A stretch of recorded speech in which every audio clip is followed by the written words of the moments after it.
سلام بچه‌ها، چطوری؟ خوش اومدیم به یه ولاگ دیگه از یوتیوب چنل من الهامانی. آقا امروز خیلی خوشحالم.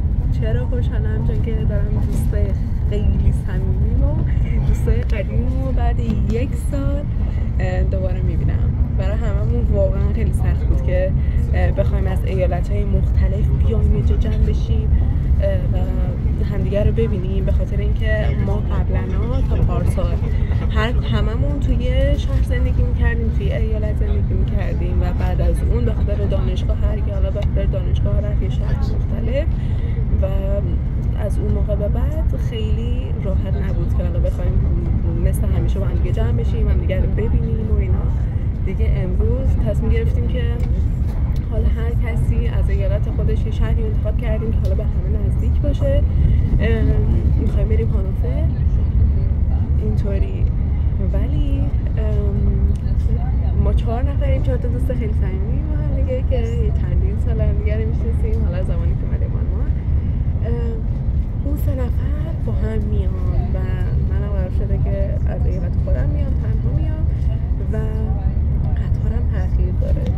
حالا مثلا چند دقیقه هم نه، 1.5-2 ساعت قطارم هم تأخیر داره. ما قرار بوده ساعت 11 صبح هم دیگه رو ببینیم که تا بعد از ظهر حالا با هم دیگه باشیم و هم دیگه رو ببینیم و از دلتنگی در بیایم، ولی متاسفانه من صبح خواب موندم. آره این خیلی وقته من خواب موندم و قطارم هم الان تأخیر داره به خاطر اینکه میگم سیگنالش مشکل داره. حالا قطارهای آلمان هر سری بهونه میاره، حالا سمت ایالت ما بیشتر، سمت دوسلدورف بیشتر، ولی خیلی خوشحالم.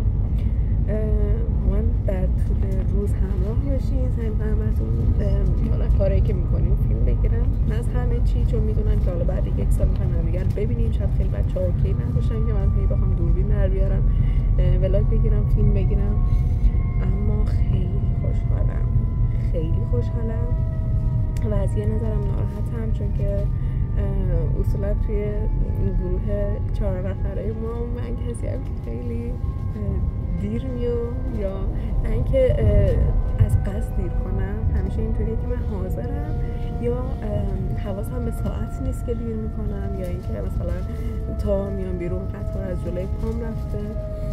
اینطوری امروز هم دیگه خیلی سعی کردم که ما حواسم باشه، زود از خواب بیدار بشم و زود حاضر بشم و اینا، ولی خب بازم خواب موندم و قطارم هم تأخیر داره، اشکال نداره، بچه‌ها درک میکنم. مهم این که همدیگه رو ببینیم. حالا آدم یکم دیرتر برسه بهتر از این که اصلا نرسه. این بهونه من. آره اینطوری. الان که تو قطار نشسته بودم، حالا تا اونجا که برسم یکم با هم دیگه صحبت کنیم. تو قطار که نشسته بودم خیلیا دارن در مورد این شکایت میکنن،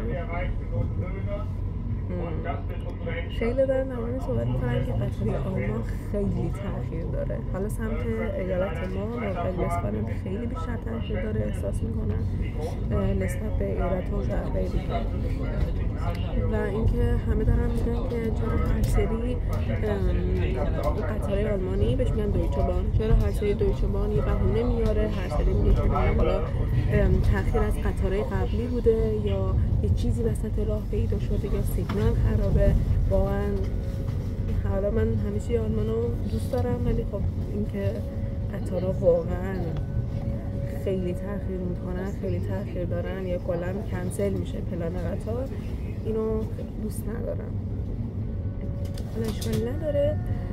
وای میره از چی خیلی خوشحالم؟ از اینکه حالا مثلا بعد 1 سال هم دیگه رو ببینیم، اون لحظه اول بغل و خوشحالی، اینو خیلی دوست دارم. از خوششانسی من دوباره من قرار بود حالا قطارم تأخیر خورد، گفتم اشکال نداره قطار بعدی رو میگیرم، یکم زودتر میرسم، ولی متاسفانه وسط راه نگه داشتن، گفتن که نه ما تا مقصد اصلی نمیریم، ما وسط راه نگه میداریم، شما اینجا پیاده شو یه کاری واسه خودت بکنی که هر کاری میکنی. سعی میکنم که اینجوری لبخند بزنم و شاد باشم، انگار که اتفاقی افتاده، اما به هر حال همه خوشیم ها، بالاخره میرسم دیگه. دیر برسم بهتر از اینکه اصلا نرسم. امیدوارم بچه‌ها قبول کنن و اونم و دیگه با من همراه بشین در طول روز.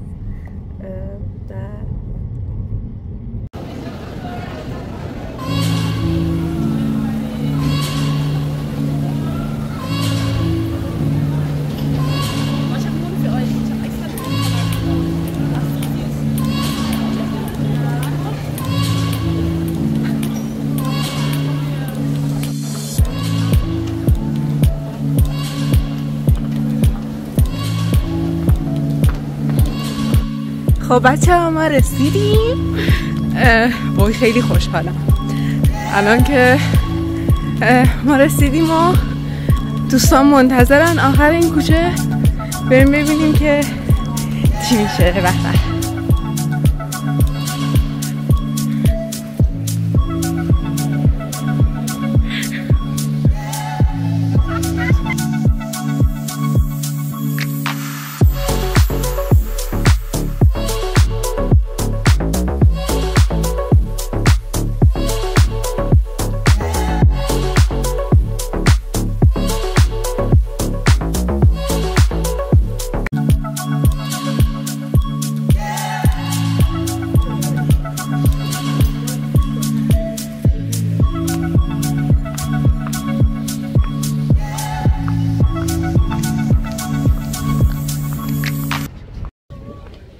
ما غذامونو خوردیم، بریم تو شهر یه دوری بزنیم. فیلم من براتون میگیرم. دوستای قشنگ و خفن من. آره دیگه بعد 1 سال همدیگر دیدن دیگه از هر ثانیه و از هر لحظه باید لذت ببریم. همراه باشیم. ما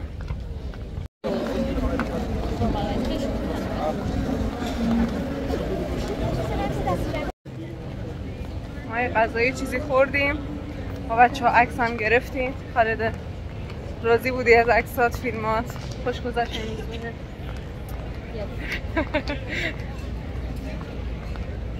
آره دیگه بعد 1 سال بالاخره تونستیم پلان کنیم که یه روز با هم بیاییم بیرون. البته واسه هیچ کدوممون راحت نیست که خواسته باشیم از ایالت‌های مختلف بیایم ببینیم، ولی خب بچه‌ها دیگه دستشون درد نکنه، دست خودم هم درد نکنه دیگه. امروز پلان کردیم اومدیم بعد 1 سال. واقعا ارزش اینو داشت. کشور دیگه هم بودیم میومدم فقط بیا.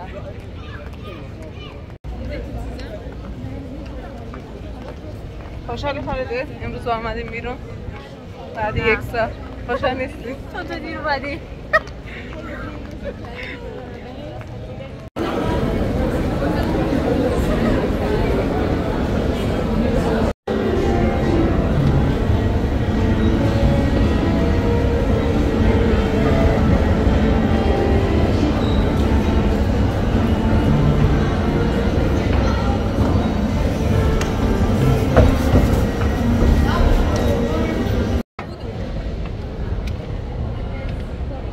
الی جون بعد 1 سال دیدمت. قربونت برم. دلم کلی واسه تنگ شده بود سر.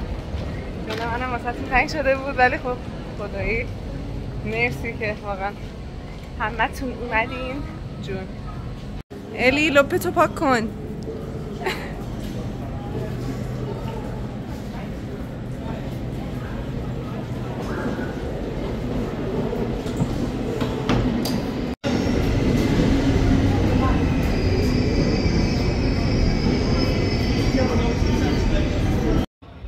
بچه‌ها مرسی که تا اینجا با من همراه بودین. میدونم زیاد نتونستم فیلم بگیرم به خاطر اینکه خب بچه‌ها خیلی راحت نبودن و بیشتر مشغول صحبت کردن و اینا بودیم و به نظرم حالا خیلی مؤدبانه نبود که زمانی که با همین من همش تلفن دستم باشه و بخوام فیلم بگیرم. اما خب بنزه بلاگ کوتاه فکر کنم تونستم فیلم و ویدیو بگیرم براتون.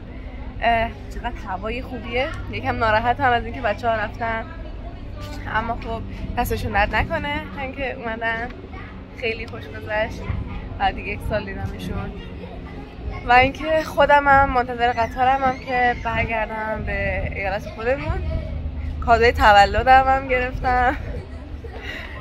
من 1-2 ماه پیش تولدم بود و یکی از دوستام که حالا ویدیوش هم هست خواهید دید. من الان دارم ویدیو رو میگیرم، خب 100% قراره بعداً ویدیو رو ادیت کنم، بخاطر همین کادوی تولدم گرفتم، دستش درد نکنه. کادو خیلی قشنگ برام داد و آره دیگه یکم ناراحتم، چندین بارم گفتم، ولی خب از اینکه دیدمشون واقعا خیلی خوشحالم. خیلی روز قشنگی بود، خیلی بهم خوش گذشت و بازم مرسی که با من بودی، طرف بودی با من. امیدوارم که مینی ولاگ ما خوشتون اومده باشه.